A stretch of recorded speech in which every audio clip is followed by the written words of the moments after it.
Ce programme est financé par les amis et partenaires du ministère de Joyce Meyer.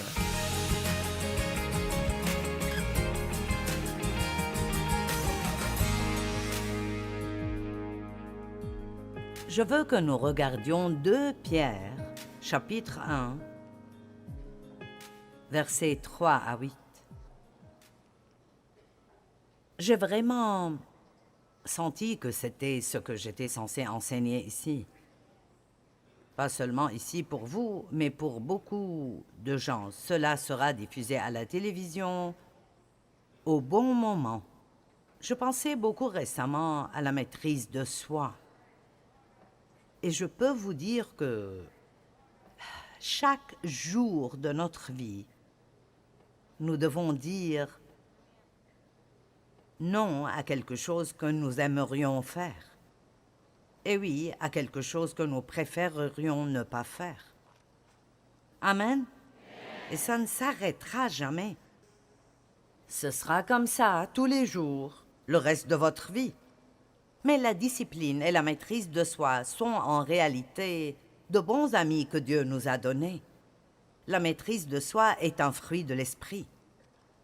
Et c'est en fait le dernier sur la liste. La liste commence par l'amour et la joie, la paix, et finit par la maîtrise de soi. Et je pense que c'est intéressant. Je les appelle comme les 2 serres-livres du fruit de l'esprit. Ils proviennent tous de l'amour, mais ils sont maintenus en place par la maîtrise de soi. Vous ne pouvez pas être gentil et vous ne pouvez pas être humble si vous n'avez pas la maîtrise de soi. Et j'entends souvent les gens dire, et peut-être même que vous dites ceci, vous savez, je ne suis pas discipliné.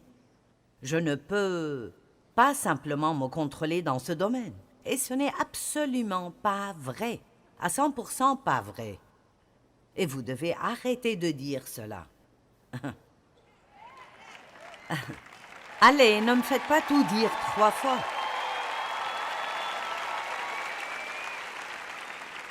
Vous dites, eh bien, mais je ne peux pas. Eh bien, commencez par confesser ce que Dieu dit que vous avez. Et cela aide à renouveler votre esprit et bientôt vous commencerez à croire que vous avez ce qu'il dit que vous avez. Et alors le diable devrait s'écarter de votre chemin car vous commencerez alors à donner du fruit. Amen. Donc, vous devez dire, je suis discipliné et j'ai la maîtrise de soi et je fais ce que Dieu me dit de faire. Et s'il me dit de ne pas faire quelque chose, je ne le fais pas.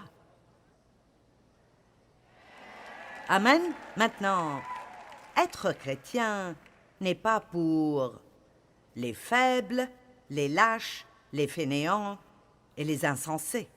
Nous obtenons toutes choses de Dieu.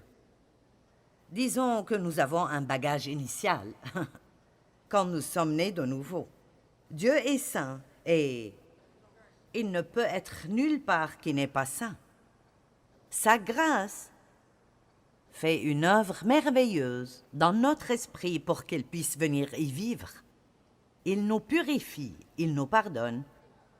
Il vient habiter en nous, il nous donne sa nature, il fait de nous une nouvelle créature. Le fruit du Saint-Esprit est en nous. Mais tout vient comme une graine. J'aime ce que dit la Bible. Dans 1 Jean 3, il dit que celui qui demeure en Christ ne peut plus continuellement vivre dans le péché à dessein. Et non pas qu'il ne fait jamais rien de mal, mais il dit qu'il ne peut pas continuer délibérément à pécher parce que le Christ vit en lui. En fait, la Bible amplifiée dit « La semence divine de Dieu est en lui ». Et j'aime cela. Christ s'appelle la semence, S majuscule. Et il est en nous. Il est en nous comme une semence. Et nous savons tous que les semences doivent être arrosées et que vous devez les tenir à l'écart des mauvaises herbes et qu'elles doivent avoir le soleil. Eh bien, la parole est décrite comme l'eau de la parole. Et donc, plus nous étudions la parole, plus nous y croyons, plus ces graines, cette semence poussent et deviennent des choses que les gens peuvent voir. En fait, lorsque Dieu a commencé à travailler en moi, J'avais l'amour à l'intérieur d'après la Bible, mais je ne pouvais le trouver nulle part. Je voulais aimer les gens, mais je n'étais pas une personne très aimante ni très gentille. J'avais été blessée et je n'avais pas encore été guérie. Et alors j'étais occupée à prendre soin de moi pour m'assurer que je ne serais plus jamais blessée. Et je n'étais pas très gentille. Et Dieu a dû m'apprendre beaucoup de choses. Et plus j'étudiais la parole, plus j'apprenais. Et plus j'apprenais, plus cela me changeait. Et plus cela me changeait, plus mon comportement changeait. Dieu travaille sur nous de l'intérieur vers l'extérieur. Il plante en nous tout ce dont nous avons besoin pour vivre une belle vie. Mais maintenant, regardez ces Écritures. 2 Pierre, chapitre 1. En commençant au verset 3. Comme sa divine puissance nous a donné toutes choses, dites toutes choses, qui contribuent à la vie et à la piété, au moyen de la connaissance de celui qui nous a appelés par sa propre gloire et par sa vertu. Eh bien, je pourrais prêcher sur cette phrase toute la nuit. Nous sommes appelés à être des personnes excellentes, avec un comportement excellent, qui traitent les gens de manière excellente et mènent une vie excellente. Pas bâclée, pas paresseuse, pas indisciplinée, mais excellente. Et il dit qu'ils sont appelés à la gloire. Vous savez, nous ne savons pas ce que le mot gloire signifie. Le mot gloire signifie la manifestation de toutes les excellences de notre Dieu. Donc, Dieu nous a donné toutes ces choses comme un don qui maintient la vie et la piété. À travers sa connaissance, vous devez savoir ce que vous avez, même si vous ne le réalisez pas. Il nous a appelés à sa propre gloire et sa propre excellence. Maintenant, une personne excellente fait toujours un effort supplémentaire. Il ne fait jamais le moins qu'il puisse faire. Il fait toujours le plus qu'il puisse faire. Une personne excellente tient toujours parole. Ils font toujours ce qu'ils disent qu'ils vont faire. Et nous allons nous arrêter là et nous contenter de dire que nous vivons dans un monde aujourd'hui qui n'est pas excellent. Et ça empire tout le temps. Et nous, ceux d'entre nous qui représentons le Christ, et c'est ce que vous êtes si vous êtes un chrétien, vous êtes ici pour représenter le Christ.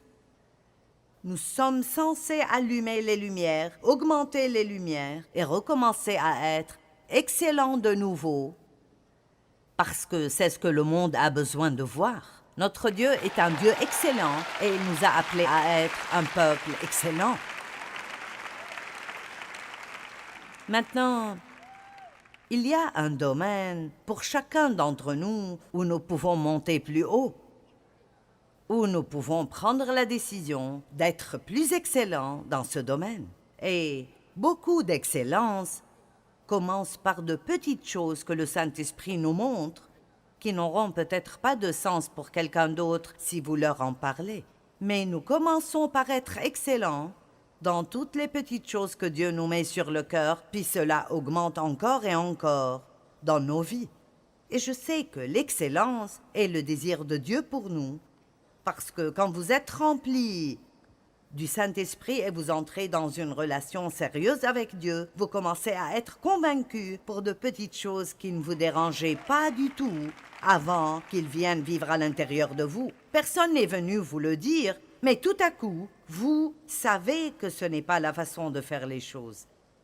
C'est juste un simple exemple. Vous faites vos courses, vous passez dans un rayon de vêtements, vous faites tomber des habits par terre, vous continuez à marcher. Allez, combien? Et le Saint-Esprit dit, une petite voix calme, une conviction. Ramasse-les. Quelqu'un d'autre que moi passe-t-il par cela? Parfois, il me fait même ramasser toutes les autres choses que les gens font tomber par terre. Maintenant, c'est là que ça commence à devenir vraiment aggravant.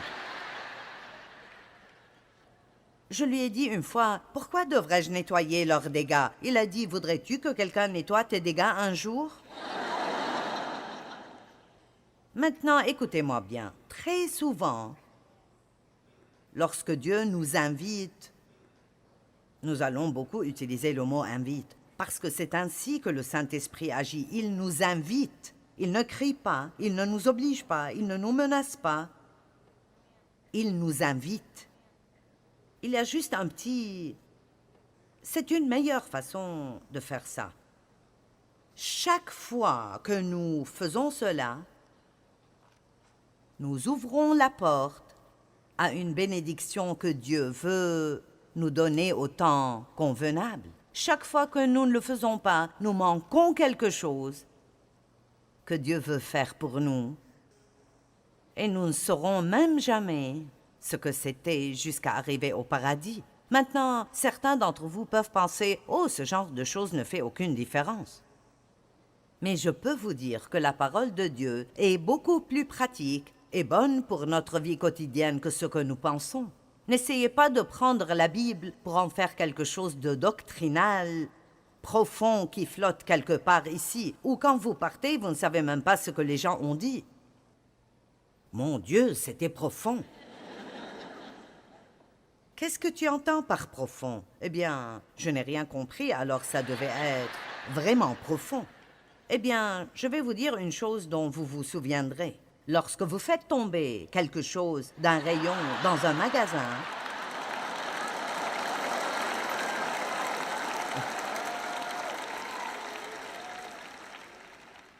ramassez-le et remettez-le là où il était.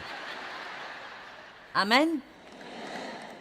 Ce n'est qu'un exemple, mais combien d'entre vous sont d'accord pour dire que si vous n'êtes pas excellent dans les petites choses, quand personne ne regarde, c'est ici que le caractère est testé. Ce n'est pas ce que vous faites le dimanche devant vos amis chrétiens. Si vous voulez savoir qui est un vrai chrétien, allez voir chez eux. Mais voici l'essentiel. Nous devons avoir une crainte et un respect révérentiel parce que Dieu nous regarde tout le temps. Et je ne parle pas d'avoir peur de Dieu. Dieu nous aime, il ne veut pas nous faire de mal. Mais si nous voulons vraiment vivre pour lui plaire, ayons alors une certaine crainte révérentielle de ne pas lui faire plaisir. Et donc, s'il me pousse à faire quelque chose, la Bible nous dit de ne pas faire ce qui est juste pour plaire aux gens, mais pour plaire à Dieu. Nous avons des employés formidables, et je ne veux pas dire cela pour les dénigrer, mais c'est drôle que si je marche dans un département et 4 ou 5 personnes sont rassemblées à discuter, je suis étonnée de la façon dont elles se dispersent quand j'entre. Et comme je l'ai dit, ils sont géniaux. Ça ne me dérange pas qu'ils aient une conversation. Mais si vous passez votre temps à surfer l'Internet, vous faites des choses personnelles et votre patron passe, vous vous arrêtez. Mais Dieu vous voit quand même. Je suis très sérieuse à ce sujet.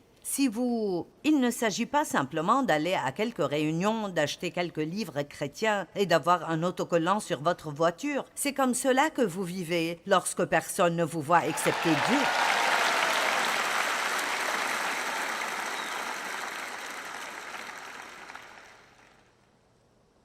Alors allons-y. Comme sa divine puissance nous a donné tout ce qui contribue à la vie et à la piété, par celui qui nous a appelés par sa propre gloire et par sa vertu, lesquels nous assurent de sa part les plus grandes et les plus précieuses promesses. Il y a plus de 5000 promesses dans la parole de Dieu. Afin que, par ces promesses, vous deveniez vous-même participants de la nature divine, en fuyant la corruption qui existe dans le monde à cause des mauvais désirs.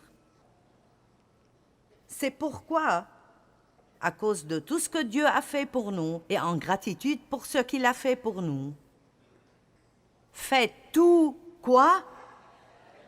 Quoi? Les efforts? Qui voudrait faire un effort? Je veux dire, j'ai prié et j'ai demandé à Dieu de faire cela pour moi.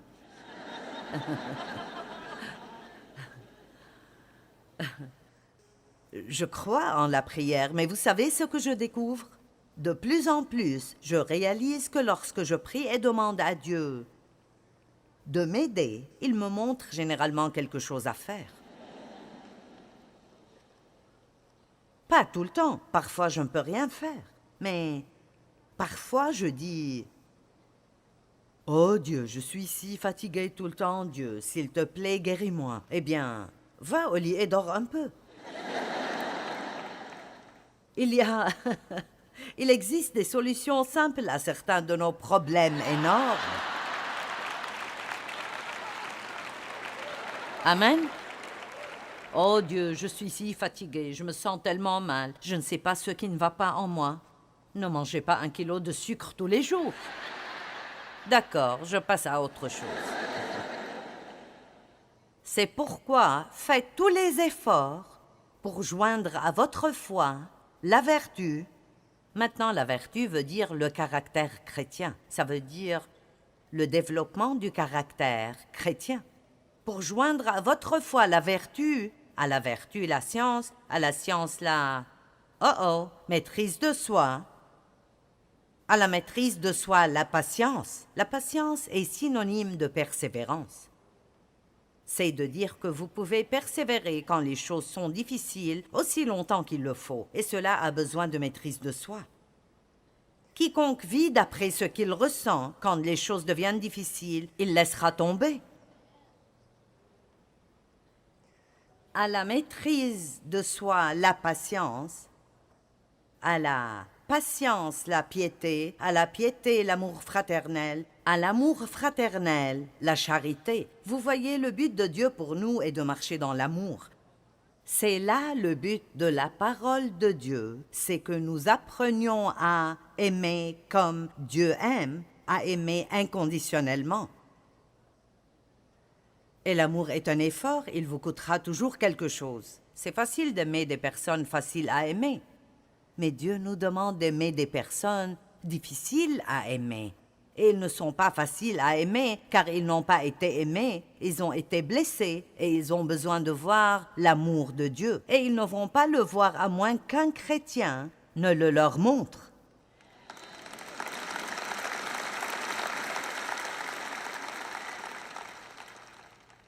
Aucun chrétien ne devrait s'ennuyer parce que vous êtes tous appelés au ministère, peut-être pas derrière une chaire prêchant dans une réunion, mais réellement le monde est votre chair. Et vous pouvez prêcher sans jamais dire un mot. Vous pouvez prêcher avec votre vie. Amen. Allons, chacun d'entre vous, quand vous sortez dans le monde, ce n'est pas à un groupe de prédicateurs de tout faire. Le ministère quintuple a été mis en place pour former les saints afin qu'ils puissent faire le travail du ministère. Vous comprenez? Vous ne devriez pas aller à l'église tous les dimanches juste pour être aidé. Après quelques années, il devrait y avoir une transition et vous devriez y aller parce que vous voulez aider quelqu'un d'autre. Et l'une des raisons pour lesquelles les gens se lassent d'aller à l'église est que je ne sens pas que je suis en train d'être nourri, je ne profite plus de rien. Et c'est parce que ils continuent à y aller. Je veux recevoir ma bénédiction. Eh bien, je ne suis plus béni. Je ne reçois plus rien. Peut-être qu'il ne vous reste plus rien à recevoir. Peut-être que vous devriez commencer à donner quelque chose. Peut-être que vous devriez aller à l'église le dimanche en priant « Mon Dieu, montre-moi aujourd'hui quelqu'un que je pourrais aider. »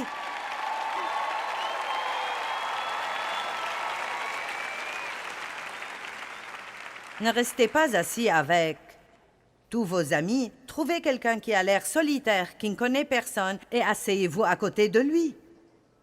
Faites un petit effort. Oh, voici encore ce mot, effort. Proverbe 16, 32. Celui qui est lent à la colère vaut mieux qu'un héros, et celui qui est maître de lui-même que celui qui prend des villes entières. Wow! Alors il dit qu'une personne qui peut se contrôler est une personne puissante. C'est quelqu'un de plus puissant que toute une armée qui peut prendre une ville entière. La Bible dit, quand vous êtes en colère, ne péchez point. C'est dans Éphésiens, je pense. Quand vous êtes en colère, ne péchez point. Comment faire cela? Vous vous sentez en colère lorsque vous êtes maltraité ou abusé. Mais vous pouvez être en colère et ne pas pécher en vous contrôlant face à cette colère et en étant prompte à pardonner. Et laissez-moi vous demander, vous avez besoin de contrôle de soi pour pardonner? Oui, des tonnes de maîtrise de soi. Ça dépend surtout de combien ça fait mal. Hébreux 12, 11. Certes, sur le moment, une correction ne semble pas être un sujet de joie. Mais par la suite, ceux qui ont ainsi été formés jouiront d'une vie juste vécue dans la paix. C'est une belle écriture. Certaines personnes vivent comme s'il n'y avait pas de lendemain. Mais écoutez-moi bien, demain viendra toujours. Merci d'être enthousiasmé. Et si vous ne choisissez pas d'agir correctement aujourd'hui, vous n'aimerez pas demain. Alors, tant de fois, nous arrivons à un moment de notre vie où il semble que tout s'effondre. Et nous voulons blâmer le diable et le réprimander, et il est la cause fondamentale de tous nos problèmes. Mais la Bible dit « résistez au diable ». Cela prend de la maîtrise de soi. Il le dit 2 fois. Il le dit dans Jacques et il le dit dans Pierre. « Résistez au diable, soumettez-vous à Dieu, résistez au diable et il fuira. » Le diable rôde comme un lion affamé, rugissant, cherchant qui il dévorera. Résistez avec persévérance. Nous lui résistons. Nous résistons à la tentation de ne pas faire ce qui est bien. Et ensuite, nous serons heureux quand plus tard viendra. Plus tard. J'aime les gens qui investissent maintenant pour plus tard. Investissez maintenant pour plus tard. Amen. Il y a des parieurs dans le corps du Christ et des investisseurs. Et quand je parle de parieur, je ne parle pas de quelqu'un qui va au casino tous les soirs. Je parle des personnes qui font la mauvaise chose en espérant être la seule personne qui s'en sortira et obtiendra un bon résultat. Ils jouent. Je peux faire ce qui est mauvais tout en ayant une belle vie et un bon résultat. Mais il y a aussi les investisseurs qui souffrent un peu maintenant. Ils disent non à leur chair et souffrent un peu de ce côté, car ils savent que s'ils investissent maintenant, cela donnera des résultats plus tard. Amen. Eh bien, il n'y a pas mieux que de savoir que vous avez agi correctement. Ça vous donne une paix merveilleuse. Dieu veut que nous agissions avec excellence, en ayant la discipline pour tenir parole et faire le 1000 supplémentaire. Nous avons la discipline et la maîtrise de soi, mais nous devons les développer.